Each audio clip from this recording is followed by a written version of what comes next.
In Vancouver, over 488 people have been killed by overdoses in the first 4 months of 2017, surely to surpass over 1,400 at the end of 2017. Compared to Colombia, where most of the users use cocaine, Colombia has around 1,900 deaths per year. Way more people use drugs in Colombia compared to Vancouver, but don't die because cocaine isn't as dangerous as the drugs used in Vancouver, such as fentanyl and opioid and heroin, which are 100 times stronger than cocaine. In Vancouver, there are about 10 blocks full with over 6,500 drug addicts laying on the streets. Vancouver has safe injection sites where you can go to legally use drugs with people watching over you so nothing bad happens to you. But in Colombia, the government doesn't have anything to save the people who are dying by overdoses. Especially in Colombia, safe injection sites are needed.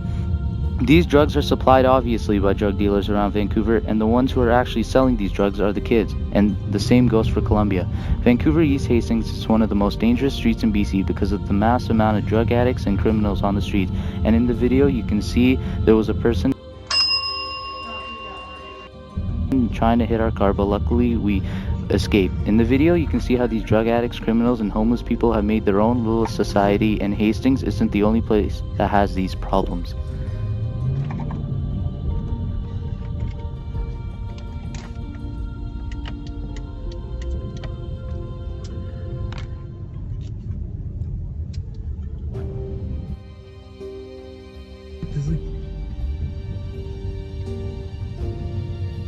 Surrey is one of the most dangerous cities in BC. Kids young as 12 are joining the Surrey drug trade, and as they get older, they are the ones to end up on the streets. As you can see in the video, everyone is intense because it was raining, but the people outside are actually very young. There were over 371 deaths of overdoses in 2016, and it is calculated in 2017 to be much more. Vancouver can mostly relate to the drug trade of Colombia, but Surrey can relate more to the murders of Colombia. But both Surrey and Vancouver are equally very dangerous. Surrey is known for its cocaine and crack, but the users on the streets also take fentanyl and opioid. Maple Ridge is also affected by drugs, as there are also 10 cities here too. Although the murders and overdoses aren't as high as Vancouver and Surrey, one could say that if nothing changes, Maple Ridge could be as dangerous as Vancouver and Surrey.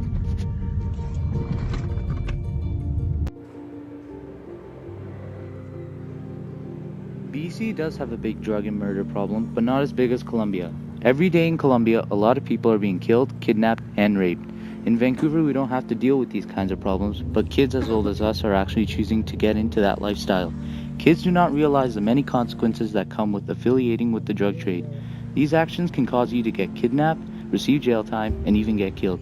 Also, your friends and families can be affected too. These are the problems that are happening in Vancouver, Surrey, and Maple Ridge. And if we don't address this issue going around us, then British Columbia might become a second Colombia.